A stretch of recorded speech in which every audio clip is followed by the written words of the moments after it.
챕터 20 습관의 반격. 습관은 숙련의 토대를 이룬다. 체스에서 초반의 경기 운영이 자동적으로 이뤄질 때 선수들은 게임의 다음 단계에 집중할 수 있다. 암기된 정보들은 의식의 공간을 열어준다. 무슨 일을 하려고 애쓰든 마찬가지다. 간단한 동작들을 무의식적으로 잘할 수 있을 때 우리는 다음 단계의 세부적인 사항들에 집중할 여유를 갖는다. 습관 역시 이와 같은 방식으로 어떤 일을 훌륭히 해 나가는 과정의 근간이 된다. 그러나 습관에는 이점도 있지만 치러야 할 대가도 있다. 먼저 반복은 유창함, 속도, 기술을 증진시키다. 하지만 그러고 나서 습관이 자동화되면 우리는 그 피드백에 무뎌지기 시작한다. 아무 생각 없이 그저 반복하는 상태에 빠지는 것이다. 그러면 자기도 모르는 새 실수를 저지르기 쉽다. 그 일을 자동적으로 잘 해낼 수 있게 되면 어떻게 하면 더 잘할 수 있을지 생각하지 않게 된다. 습관의 긍정적인 측면은 의식하지 않고도 그 일들을 할 수 있다는 것이다. 반면 불리한 측면은 특정한 방식으로 그 일을 하는데 익숙해지면 자잘한 실수들에는 주의를 기울이지 않는다는 것이다. 경험이 생겼기 때문에 자신이 더 나아지고 있다고만 여긴다. 하지만 실제로 우리는 단지 자신의 현재 습관을 강화하고 있을 뿐 나아지고 있는 것이 아니다. 일단 기술을 터득하고 나면 대개 시간이 지날수록 그 수행 능력이 조금씩 떨어진다는 연구 결과들도 있다. 그러나 이런 수행 능력 저하는 크게 걱정할 거리는 안 된다. 칫솔질을 하고 신발끈을 묶고 아침에 마실 차 한 잔을 만드는 사소한 일상에는 지속적으로 나아져야 할 시스템이라는 게 필요치 않기 때문이다. 이런 습관들을 계속하고 있으면 그걸로 충분하다. 사소한 선택들의 에너지를 덜 쓸수록 정말로 중요한 일들의 에너지를 더 쓸 수 있는 법이다. 그러나 잠재력을 최대로 끌어올려 엘리트 수준의 능력을 갖추고 싶다면 더욱 섬세하게 접근해야 한다. 무턱대고 똑같은 일을 반복하면서 특별해지기를 기대할 순 없다. 습관은 필요하다. 그러나 숙련을 이루는데 충분 조건은 아니다. 숙련에 필요한 건 자동화된 습관과 의도적인 연습의 조합이다. 습관 플러스 의도된 연습은 숙련. 위대해지려면 특정 기술들을 자동적으로 해낼 수 있어야 한다. 농구 선수들은 주로 쓰지 않는 손으로 레이업 슛을 하기까지 먼저 무의식적으로 드리블을 해야 한다. 외과 의사들은 먼저 수없이 외과적 절개법을 반복 연습해서 눈을 감고도 그 일을 할 수 있어야만 한다. 그래야 수술 중 일어날 수 있는 수많은 변화무쌍한 상황들에 집중할 수 있기 때문이다. 한 가지 습관이 숙련되면 그 일에서 다시 노력해야 할 부분으로 되돌아가서 다음 습관을 구축하기 시작해야 한다. 숙련은 성공을 이루는 아주 세부적인 요소들에 집중하는 과정이다. 어떤 기술을 내재화할 때까지 반복하고 이렇게 새로 만들어진 습관을 기초로 다음 단계로 발전해 나가야 한다. 과거부터 했던 일들은 두 번째에는 더 쉬워지지만 전체적으로 쉽다는 말은 아니다. 지금 우리는 다음 도전에 에너지를 쏟아붓고 있기 때문이다. 각각의 습관은 다음 단계를 열어준다. 이런 주기가 끝없이 반복된다. 습관이 강력하기는 해도 우리에게 필요한 것은 시간이 지나도 그 일을 꾸준히 해서 숙달되고 더 나아지는 방법이다. 어떤 기술을 터득했다고 느끼는 바로 그 순간, 그 일을 자동적으로 할 수 있게 되었다고 느끼고 편안해지기 시작한 그 순간에 우리는 안주하게 된다. 그러면 해결책은 무엇일까? 바로 숙고하고 반추하는 시스템을 세우는 것이다. 역사상 최고의 팀이 실패 끝에 얻은 교훈. 1986년 로스앤젤레스 레이커스는 역사상 가장 재능 있는 농구팀이었지만 그들은 이런 방식으로 기억되지 않는다. 레이커스는 1985년부터 1986년 NBA 시즌을 29-5라는 놀라운 점수로 시작했다. 전문가들은 우리가 농구 역사상 최고의 팀일 거라고 말하고 있습니다. 시즌이 끝난 후 수석 코치 팻 라인은 말했다. 그런데 놀랍게도 페이커스는 1986년 플레이오프에서 발이 걸려 웨스턴 컨퍼런스 파이널에서 패배하면서 힘겹게 시즌을 끝냈다. 역사상 최고의 팀은 NBA 챔피언십에서 뛰지도 못했다. 이 불행을 겪은 후 라이니는 자기 선수들이 얼마나 재능이 있는지 그의 팀이 얼마나 많은 약속을 했는지에 대한 말을 듣느라 지쳐버렸다. 그는 선수들의 재능이 점차 사라져가는 걸 보고 싶지 않았다. 레이커스 선수들이 매일 자신의 잠재력을 끌어올리길 바랐다. 1986년 여름 그는 CBE 프로그램을 시작했다. 라일리가 이어 말했다. 선수들이 처음 레이커스에 들어오면 고교 시절까지 그 선수의 농구 기록을 추적합니다. 저는 이걸 견적내기라고 부릅니다. 우리는 어떤 선수가 어디까지 할 수 있는지 적절한 수준을 찾고 그가 꾸준히 보일 수 있는 기량을 토대로 팀의 계획에 적절하게 그를 배치합니다. 그러면 그의 평균 기량도 향상되죠. 선수의 기량 기준선이 확정되면 라일리는 주요 단계들을 시작한다.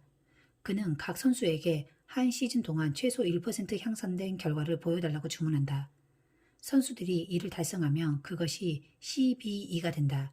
이 책의 초반부터 사례로 들었던 브리티시 사이클링 팀의 경우와 비슷하게 레이커스는 매일 조금씩 더 발전함으로써 최고의 성과를 추구한 것이다.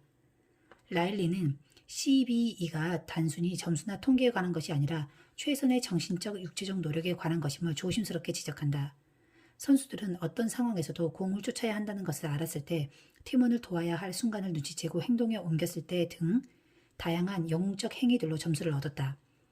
예를 들어 당대 레이커스 최고의 스타인 매직 존슨이 한 게임에서 11득점, 8리바운드, 12어시스트, 2스틸, 5턴오버를 기록했다고 해보자. 또한 놓친 공에 뛰어들어 점수를 얻었다. 마지막으로 그는 이 가상 게임에서 총 33분 동안 뛰었다. 긍정적인 점수들을 더하면 34점이 된다. 그리고 턴오버 횟수 5를 빼면 29점이 된다. 마지막으로 이 29점을 경기한 33분으로 나눈다. 29 나누기 33은 0.879. 존슨의 CBE 점수는 879가 된다. 이 숫자는 한 선수가 뛰는 모든 게임에서 계산되며 시즌 동안 1%의 향상이란 이 CBE를 올리는 것을 말한다. 라일리는 각 선수들의 현재 CBE를 비교했는데 여기에는 해당 선수의 과거 성과뿐만 아니라 리그에서 뛰는 다른 선수들의 것도 포함되었다.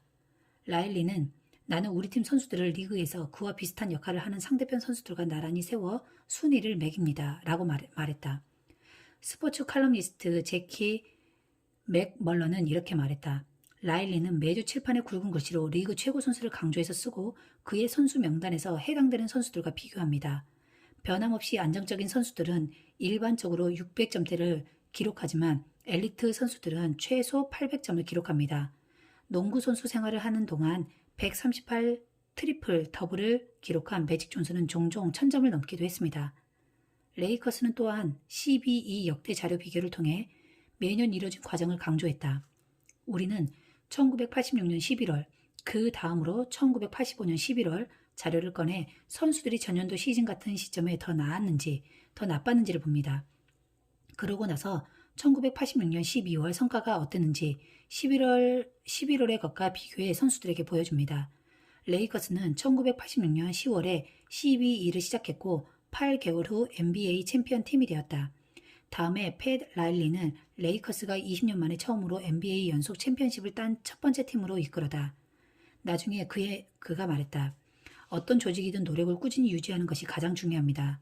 성공하는 방법은 제대로 된 일을 하는 방법을 배우고 매번 그 같은 방식을 유지하는 것입니다. CBE 프로그램은 숙고와 복귀의 힘을 보여주는 중요한 사례다. 레이커스 선수들이 이미 재능을 갖추고 있었다. CBE는 그들이 가진 것들을 최대한 활용할 수 있게 도와주고 그들의 습관이 증진되었다는 확신을 주었다. 숙고와 복귀는 모든 습관에서 장기적 증진을 돕는다. 실수를 깨닫게 해주고 실력을 향상시키는 경로가 어떤 것인지 숙고할 수 있게 해주기 때문이다. 이런 숙고가 없이는 변명거리를 만들어내고 합리화하고 스스로에게 거짓말을 할 수 있다. 우리는 어제와 비교해 더 나아졌는지 또는 더 나빠졌는지 결정하는 기준을 가지고 있지 않다. 어느 분야든 최고의 인재들은 다양한 종류의 숙고 및 복귀 방식이었다. 그 과정은 복잡해서는 안 된다. 케냐의 육상 선수 엘리우드 키프초게는 역사상 가장 위대한 마라토너이자 올림픽 금메달리스트다. 그는 연습을 한 후에 매번 기록을 해서 그날 훈련을 복귀하고 어느 부분을 더 향상시킬 수 있는지 찾는다. 이와 비슷하게 수영 금메달리스트 KT 레데키는 1부터 10의 척도로 자신의 건강 상태를 기록하는데 여기에는 영양 섭취, 얼마나 푹 잤는지에 관한 메모도 첨부되어 있다. 또한 그녀는 다른 수영 선수들의 공시된 기록 시간도 기록한다. 한 주가 끝나면 코치는 그녀가 쓴 노트를 체크하고 자신의 생각을 덧붙여 써둔다. 이는 비단 운동선수만의 일은 아니다.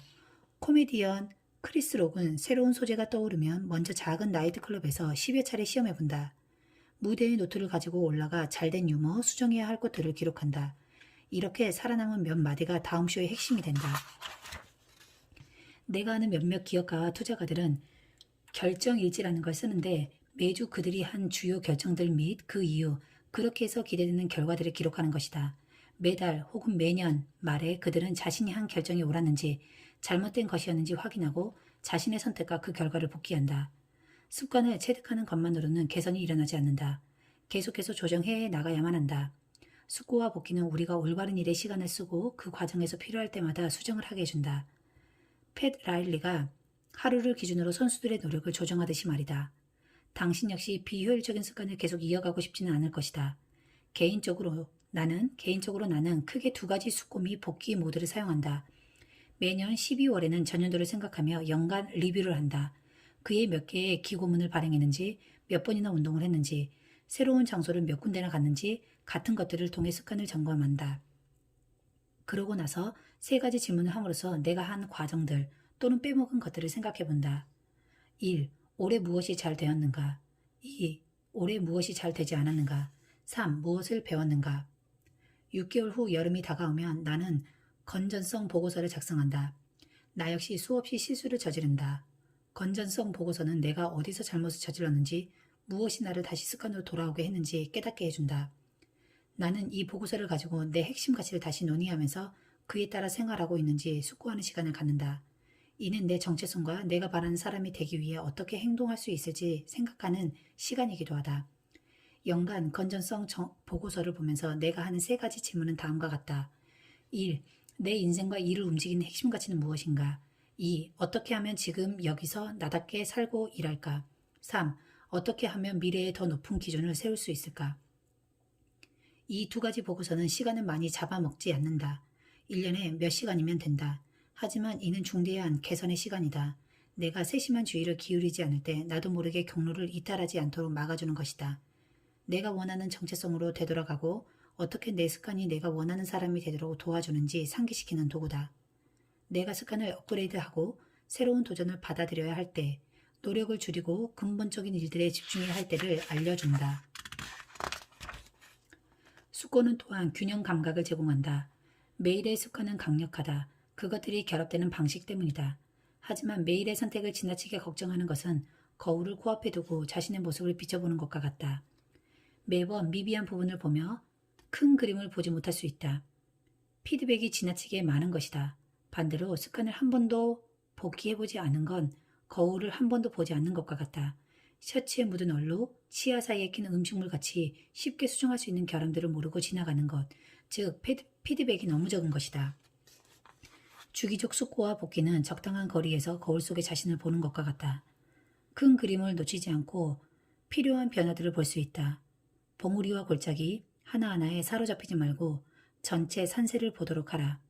마지막으로 숙고와 복귀는 행동 변화의 가장 중요한 측면 하나를 다시 떠올릴 수 있는 최상의 시기를 제공한다. 바로 정체성이다. 다른 삶에도 길은 있다. 습관을 반복하는 것은 우리의 정체성의 증거를 쌓는 일이다. 그러나 새로운 정체성에 사로잡히게 되면 이 같은 믿음들이 다음 단계의 성장을 저해할 수 있다. 부정적으로 작용하면 정체성은 자신의 약점을 부정하고 진정한 성장을 가로막는 일종의 자존심을 만들어낸다.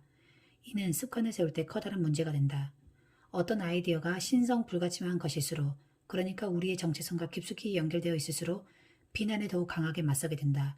이런 경향은 우리 주변에 어디에서나 볼 수 있다. 학교 선생님은 혁신적인 교수법을 배제하고 기존에 증명된 교수 계획을 고수한다. 숙련된 관리자는 자기 방식으로만 일할 것을 강요한다.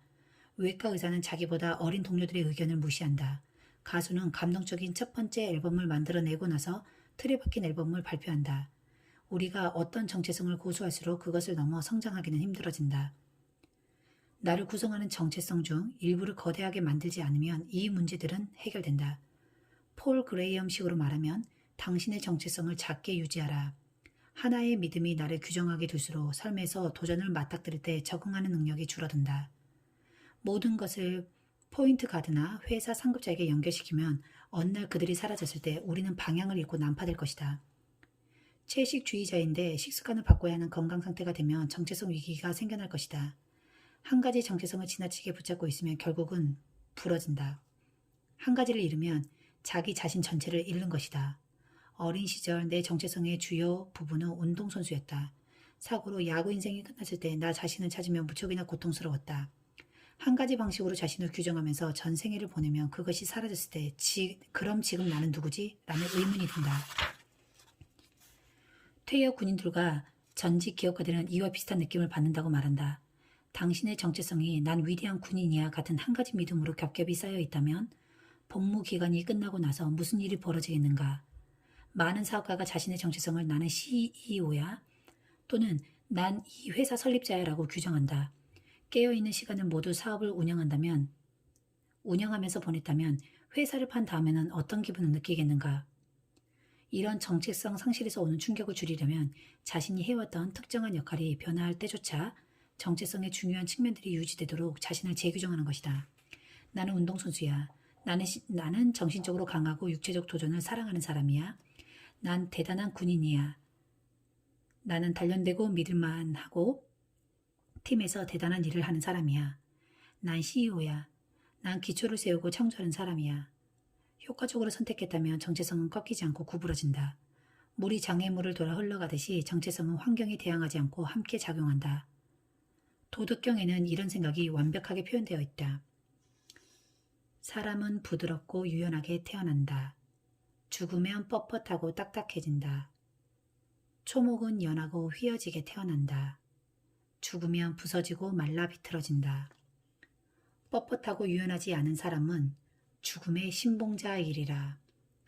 부드럽고 유연한 사람은 삶의 신봉자이리라. 딱딱하고 뻣뻣한 것은 부서진다. 부드럽고 유연한 것이 마침내 승리한다. 습관은 수많은 이득을 가져다 주지만 반대로 우리를 이전의 사고와 행동에 가둬두기도 한다. 세상이 바뀌고 있을 때조차도 말이다. 세상의 모든 것은 영구하지 않다. 삶은 끊임없이 변화하고 그리하여 우리는 주기적으로 과거의 습관과 믿음이 여전히 자신에게 이득을 주고 있는지를 살펴봐야 한다. 자기인식 결여는 독이다. 숙주와 복귀는 해독제다. 서머리. 습관의 긍정적인 측면은 일부러 생각하지 않고 어떤 일을 할 수 있게 해준다는 것이다. 부정적인 측면은 작은 실수에 주의를 기울이지 않게 된다는 것이다. 습관 더하기 의도적인 행동은 숙련. 숙고와 복귀는 자신의 성과를 의식적으로 생각할 수 있게 해주는 과정이다. 한 가지 정체성을 고수할수록 그것을 넘어 성장하기는 힘들다. 에필로그. 100번만 반복하면 그게 당신의 무기가 된다. 3단 논법 패러독스로 알려진 고대 그리스의 우화가 있다. 작은 행동들이 충분한 시간 동안 반복될 때 일어날 수 있는 놀라운 효과에 관한 이야기다. 이 패러독스를 설명해주는 한 가지 질문은 다음과 같다. 동전 한 잎이 어떤 사람을 부자로 만들어줄 수 있을까? 만일 당신이 어떤 사람에게 동전 10잎을 준다고 해도 당신은 그 사람이 부자라고 말하지는 않을 것이다. 하지만 당신이 한 번 더 준다면, 또 한 번 준다면 어떨까? 어느 시점에서 당신은 동전 한 잎으로 부자가 될 수 없다면 누구도 부자가 될 수 없다는 걸 받아들여야만 할 것이다. 아주 작은 습관에도 똑같은 질문을 할 수 있다. 사소한 변화 하나하나가 우리의 삶을 변화시킬 수 있을까? 당신은 그렇다고 말하지는 않을 것이다. 하지만 한 번 더 변화가 일어난다면, 또 한 번 일어난다면 어느 시점에서 우리 삶이 작은 변화 사이로 바뀌었다는 걸 받아들일 것이다. 습관 변화의 성배는 단 한 번의 1% 변화가 아니라 수천 번의 1% 변화다. 원자와도 같은 작은 습관들이 쌓여 무더기가 되면 전체 시스템을 이루는 각각의 기초 단위들이 된다. 초기의 작은 발전들은 의미 없어 보이곤 한다. 너무나 작은 변화라 시스템의 무게에 쓸려 나가기 때문이다. 동전 한 잎이 우리를 부자로 만들어주지 못하듯이 매일 책 한 장을 읽거나 1분 명상을 하는 등의 사소한 변화 한 가지가 주목할 만한 차이를 가져오지는 않는다. 하지만 점차적으로 작은 변화들을 하나씩 차곡차곡 쌓아 올리면 인생의 저울이 움직이기 시작한다. 각각의 성공들은 저울의 긍정적인 접시에 모래알 하나를 더하는 것과 같지만 서서히 우리에게 좋은 방향으로 기울기 시작한다. 그리고 그 일을 계속해 나가다 마침내 티핑 포인트를 맞이한다. 갑자기 좋은 습관을 꾸준히 하는 게 쉽게 느껴지는 것이다. 시스템의 무게가 우리를 압박하는 게 아니라 우리를 위해 움직이기 시작한다. 앞서 위대한 성과를 낸 사람에 대한 수십 가지의 이야기를 살펴봤다. 작은 습관들의 과학을 이용해 기술을 숙련하고 자기 분야에서 최고의 자리에 오른 올림픽 금메달리스트, 상을 받은 예술가들, 비즈니스 리더, 구조대 의사, 스타 코미디언의 이야기를 봤다. 우리가 다룬 개인, 팀, 회사들은 모두 어려운 상황에 직면했지만 궁극적으로 이와 같은 방식, 즉 아주 작지만 꾸준하고 끊임없는 향상을 이룸으로써 진일보했다. 성공은 도달해야 할 목표나 결승점이 아니다. 발전하기 위한 시스템이고 개선을 위한 끝없는 과정이다. 이미 말했듯이 습관을 바꾸는데 어려움을 겪고 있다면 문제는 당신이 아니다. 문제는 당신의 시스템이다. 나쁜 습관들이 계속 반복되는데 이는 당신이 변하길 원치 않아서가 아니라 잘못된 시스템을 가지고 있기 때문이다. 이 책을 덮으면서 나는 그 반대가 진실이길 바란다. 행동 변화의 4가지 법칙으로 우리는 더 나은 시스템을 구축하고 좋은 습관을 형성하기 위해 이용할 수 있는 도구와 전략들을 갖출 수 있다. 때때로 습관을 기억해내기 어렵다면 분명하게 만들 필요가 있다. 시작한 기분이 들지 않는다면 매력적으로 만들 필요가 있다. 어떤 습관이 지나치게 어려운 것이라면 하기 쉽게 만들 필요가 있다. 그 습관을 꾸준히 할 기분이 들지 않는다면 만족스럽게 만들 필요가 있다. 이것은 꾸준한 과정이다. 결승선은 없다. 영혼이 통하는 해결책도 없다. 발전할 방법을 찾고 있다면 다음번 정책이 올 때까지 4가지 행동 변화 법칙을 교대로 반복하라. 분명하게 만들어라. 매력적으로 만들어라. 하기 쉽게 만들어라. 만족스럽게 만들어라. 한 해 한 해 반복한다. 늘 1%더 나아지기 위해 다음 방법을 찾아라. 결과를 지속시키는 비결은 발전을 멈추지 않는 것이다. 일하는 것을 멈추지 않는다면 성과를 낼 수 있다. 운동을 그만두지 않는다면 건강을 얻을 것이다. 배움을 그만두지 않는다면 지식을 얻을 것이다. 저축을 멈추지 않는다면 부를 쌓을 것이다. 배려를 멈추지 않는다면 우정을 얻을 것이다. 작은 습관들은 더하기가 아니다. 그것들은 복리로 불어난다. 이것이 아주 작은 습관의 힘이다. 변화는 미미하다. 하지만 결과는 상상 그 이상이다. 부록 1. 사람들의 행동에 관한 18가지 진실. 이 책에서 나는 인간 행동에 관한 4단계 모델을 소개했다. 신호, 열망, 반응, 보상이 그것이다. 이 모델은 우리에게 새로운 습관을 만드는 방법을 가르쳐줄 뿐만 아니라 행동에 관한 흥미로운 시각을 알려준다. 문제 단계, 신호, 열망, 해결 단계, 반응, 보상. 이 장에서 나는 이 모델을 확인할 수 있는 몇 가지 교훈들을 엮어놓았다. 이 예시들의 목적은 사람들의 행동을 묘사하는데 이 모델이 얼마나 유용하고 포괄적인지 분명히 하는 것이다. 이 모델을 이해하고 나면 어디서든 그 사례를 발견할 것이다. 인식은 욕구에 앞서 일어난다. 열망은 우리가 어떤 신호의 의미를 부여할 때 만들어진다. 우리 뇌는 현재 상황을 묘사하기 위해 감정이나 느낌을 구성하는데 이 말은 기회를 알아챈 후에야 열망이 일어날 수 있다는 의미다. 행복은 단지 욕망이 없는 상태다. 신호를 관찰했지만 자신의 상태를 변화시키고 싶은 열망이 없다면 현재 상황에 만족하고 있는 것이다. 행복은 즐거움을 획득하는 일에 관한 것이 아니라 욕망이 없는 상태에 관한 것이다. 이는 다르게 느껴야 한다는 충동이 없을 때 일어난다. 행복은 더 이상 자신의 상태를 변화시키고 싶지 않은 순간으로 진입한 상태다. 하지만 행복은 일시적인 것이다. 늘 새로운 열망이 뒤따르기 때문이다. 캐드 버드리스의 말 맞다나 행복은 한 가지 욕망이 충족된 상태와 새로운 욕망이 형성되는 상태 그 중간에 존재한다. 이와 마찬가지로 고통은 상태를 변화시키고자 하는 열망과 그것을 얻는 것 사이에 존재한다. 우리는 즐거움에 관한 개념을 쫓는다. 각자 마음속에서 만들어낸 즐거움에 관한 이미지는 모두 다르다. 행동 시점에서 우리는 그 이미지를 얻을지 알지 못한다. 만족감은 그 다음에 온다. 오스트리아의 신경학자 빅터 프랭클이 행복은 추구하는 게 아니라 어떤 결과로 나타나는 것이다. 욕망은 추구할 수 있다. 즐거움은 행동에 따른 것이다 라고 말한 의미가 이것이다. 관찰한 것들을 문제로 바꾸지 않을 때 평화가 찾아온다. 어떤 행동의 첫 번째 단계는 관찰이다. 우리는 신호, 어떤 정보 조각, 어떤 사건을 발견한다. 관찰한 것에 대해 어떤 행동을 하고자 하는 욕구가 일어나지 않는다면 우리는 평화롭게 존재한다. 열망은 모든 것을 고치고자 하는 것이다. 관찰을 하고 열망이 일어나지 않는다면 무엇도 고칠 필요가 없음을 인지했다는 말이다. 우리의 욕구는 걷잡을 수 없이 달려가지 않으며 우리는 상태가 변화하기를 열망하지 않는다. 우리의 마음은 해결해야 할 문제들을 생성하지 않으며 우리는 단순히 관찰하고 존재한다. 우리는 무엇이든 극복할 수 있다. 그 이유는 차고 넘친다. 독일의 철학자 프리드리히 니체는 이렇게 말했다. 살아가야 할 이유가 있는 사람은 대개 어떤 것이든 견뎌낼 수 있다. 이 말에는 인간 행동에 관한 중요한 진실이 담겨 있다. 동기와 열망이 충분히 엄청나다면 우리는 무척 어렵다 해도 행동할 것이다. 어마어마한 열망은 크나큰 행동의 원동력이 된다.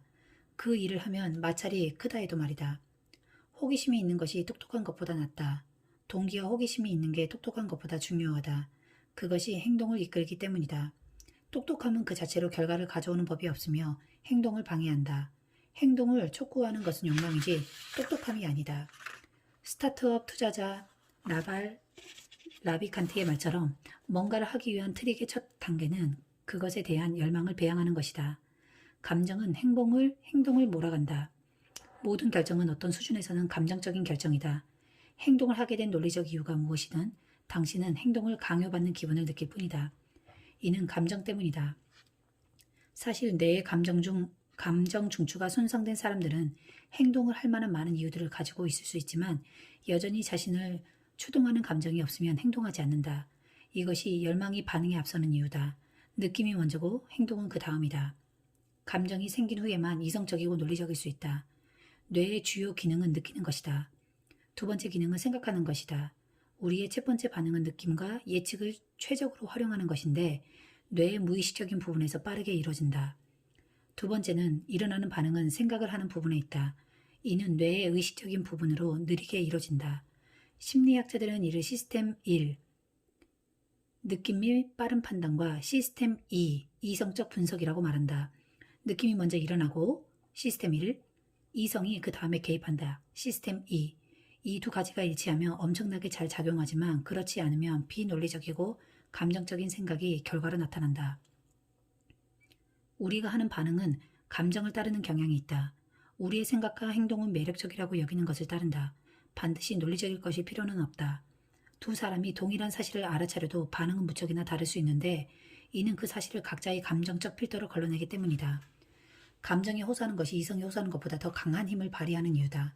만일 어떤 주제가 누군가의 감정을 움직인다면 그 사람은 데이터에 거의 흥미를 느끼지 못한다. 감정이 현명한 의사결정에 위협이 될 수 있는 이유도 이 때문이다. 바꿔 말하면 우리 대부분은 합리적인 반응이 이익이 된다고 여긴다. 그것이 열망을 충족시킨다고 말이다. 중립적인 감정 상태에서 상황에 접근하는 것이 감정보다는 데이터에 기초한 반응을 하게 해준다고 말이다. 고통은 진보의 동력이다. 모든 고통의 근원은 상태를 변화시키고자 하는 열망이다. 이는 또한 모든 진보의 근원이기도 하다. 자신의 상태를 변화시키려는 열망이 행동하게 만드는 힘이 된다. 개선을 추구하고 새로운 기술을 개발하고 높은 수준에 도달하고자 하는 것, 이것이 인간을 더욱 밀어붙인다. 열망은 우리를 불만족스럽게 만들고 우리를 움직인다. 열망이 없다면 우리는 만족스러운 상태로 살아가겠지만 야망은 품지 못한다. 뭔가를 얼마나 간절히 원하는지 행동으로 나타난다. 뭔가를 계속 말하지만 행동으로 옮기지 않는다면 정말 그것을 원하는 건 아니다. 그러면 자신과 진솔한 대화를 나눠볼 때다. 행동의 바탕에는 자신만이 알고 있는 진실한 동기가 숨어있기 때문이다. 보상은 희생의 반대편에 있다. 반응. 에너지의 희생은 늘 보상, 자원의 집합에 선행한다. 러너스 하이. 격렬한 운동 후에 느끼는 황홀감은 오직 힘들게 일한 다음에만 온다. 보상은 에너지를 소진한 후에만 온다. 자기 조절은 어렵다. 만족스럽지 않기 때문이다. 보상은 열망을 충족시키는 결과물이다. 이는 자기 조절을 효용없이 만들어버리는데 열망을 억제하면 열망이 해소되지 않기 때문이다. 유혹에 저항하는 것은 열망을 충족시키지 못한다. 그저 열망을 무시할 뿐이다. 지나간 열망을 위한 공간을 만들어낼 뿐이다. 자기 조절은 열망을 충족시키기보다는 열망을 그냥 방출해버리게 한다. 우리의 기대가 만족감을 결정한다. 열망과 보상 사이의 간극은 우리가 행동을 취한 후 얼마나 만족감을 느끼느냐를 결정한다. 기대와 결과 사이의 불일치가 긍정적이라면 장차 그 행동을 반복할 것이다. 그 불일치가 부정적이라면 그렇게 하지 않는다. 예를 들어 $10를 벌 것을 기대했는데 $100를 벌었다면 무척 기분이 좋을 것이다. 하지만 $100를 벌 것을 기대했는데 $10를 벌었다면 실망할 것이다. 기대는 만족감을 변화시킨다. 기대가 높았지만 경험 수준이 평균적이라면 실망할 것이다. 기대가 낮았지만 경험 수준이 평균적이라면 기쁠 것이다. 좋아하는 것과 원하는 것이 대략 비슷할 때 우리는 만족감을 느낀다. 만족감은 좋아하는 것 빼기 원하는 것. 세네카의 유명한 격언에 이와 관련된 지혜가 나타나 있다. 가난은 가진 것이 너무 적다는 말이 아니다. 원하는 것이 훨씬 많다는 말이다. 원하는 것이 좋아하는 것을 넘어선다면 늘 불만족스럽고 해결책보다 문제에 더 무게를 둘 것이다. 행복은 상대적이다. 처음 내 글을 대중들과 공유했을 때 나는 3개월 만에 1000명의 구독자를 얻었다. 나는 부모님과 친구들에게 알렸고 모두 축하해 주었다. 나는 흥분했고 글을 쓸 동기가 솟아났다. 몇 년 후 나는 1000명이 매일 내 글을 구독하고 있음을 깨달았다. 하지만 아무에게도 말할 생각을 하지 않았다. 그 상황을 일상으로 느끼게 된 것이다. 그전보다 결과를 90배 이상 빨리 얻어내고 있었지만 나는 조금 기쁠 뿐이었다. 얼마 지나지 않아 나는 몇 년 전만 해도 몽상같이 느껴졌던 일들이 일어나고 있는데 축하할 생각을 하지 않는다는 게 얼마나 어처구니없는지 깨달았다. 실패의 고통은 기대치와 관계가 있다. 열망이 크면 결과가 좋지 않을 때 상처를 입는다. 원하는 것을 얻지 못하면 처음에 생각지 않았던 것을 얻지 못했을 때보다 훨씬 더 상처가 된다. 이 때문에 사람들이 이렇게 말하는 것이다. 큰 기대는 하지 않아. 느낌은 행동 전후에 온다. 행동하기 전에 우리는 행동을 해야겠다는 동기가 일어나는 느낌을 경험한다. 바로 열망이다. 행동을 한 후에는 장차 그 행동을 다시 할 것인지 알려주는 느낌을 받는다. 바로 보상이다. 신호, 열망, 반응, 보상. 얼마나 느낌을 받느냐가 어떻게 행동하느냐에 영향을 미친다. 어떻게 행동하느냐가 얼마나 느낌을 받았느냐에 영향을 미친다. 욕구가 시작된다. 기쁨이 유지된다. 원하는 것과 좋아하는 것은 행동의 두 가지 원동력이다. 욕구가 일어나지 않는다면 그것을 할 이유가 없다. 욕구와 열망은 행동을 시작하게 해준다. 하지만 즐겁지 않다면 그 행동을 반복할 이유가 없다. 기쁨과 만족감은 행동을 유지하게 해준다. 느낌은 우리가 행동하도록 동기를 유발한다. 성공했다는 느낌은 우리가 그 행동을 반복하게 만들어준다. 희망은 경험으로 줄어들고 그 자리는 수용으로 대체된다. 먼저 기회가 생겨나고 무엇을 할 수 있을지에 대한 희망이 생긴다. 우리의 기대는 오직 약속에 근거한다. 그 다음으로 기대는 현실에 기반을 둔다. 우리는 과정이 어떻게 일어나는지 이해하고 점차적으로 희망 대신 더 적절하고 가능한 결과들을 예상하고 수용하게 된다. 이것이 우리가 지속적으로 벼락부자가 되는 법이나 마법의 체중 감량 프로그램 같은 것에 혹하는 이유다. 새로운 계획은 희망을 제공한다. 우리가 스스로에게 기대했던 어떤 경험도 하지 못했기 때문이다. 새로운 전략들은 과거의 전략보다 더 호소력이 짙다. 이는 새로운 전략이 무한하게 희망을 가지고 있기 때문이다.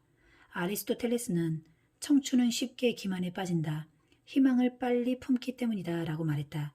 기대의 뿌리를 내리는 경험은 없다. 뭔가를 시작할 때 희망은 우리가 가진 모든 것이다. 부록 2. 이 책을 즐겁게 읽었다면. 시간을 내어 이 책을 읽은 당신에게 감사하다는 말을 전한다. 당신과 함께 내 작업을 나눌 수 있어 무척이나 기쁘다. 아주 작은 습관의 힘을 즐겁게 읽었다면 나의 다른 글들도 아마 좋아할 것이다. 내 최근 글들은 무료로 제공되는 주간 뉴스레터로 반영되고 있다. 이것을 구독하면 내 최신간이나 최신 프로젝트에 관한 소식을 가장 먼저 접할 수 있다. 그리고 나는 매년 내가 좋아하는 다양한 주제의 책들에 대한 독서 목록을 발송하고 있다.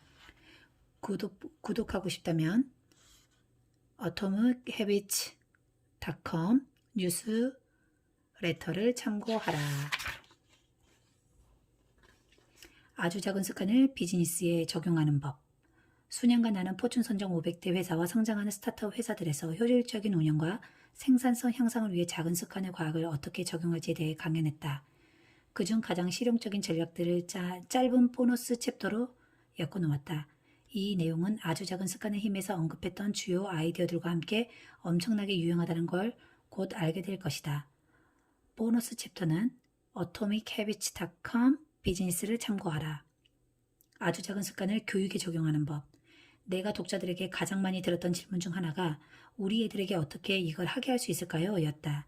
아주 작은 습관의 힘의 아이디어들은 모든 인간 행위에 광범위하게 적용할 수 있도록 고안되었다. 아이들을 키우고 교육하는 일 역시 수많은 힘든 일들에 직면하게 된다. 이 책의 아이디어들은 교육에 적용하기 위한 간략한 지침들을 보너스 챕터에 담았다. atomichabits.com 페어런팅에서 이 보너스 챕터를 다운받을 수 있다. 이것으로 아주 작은 습관의 힘 책 한 권을 완독하였습니다. 감사합니다.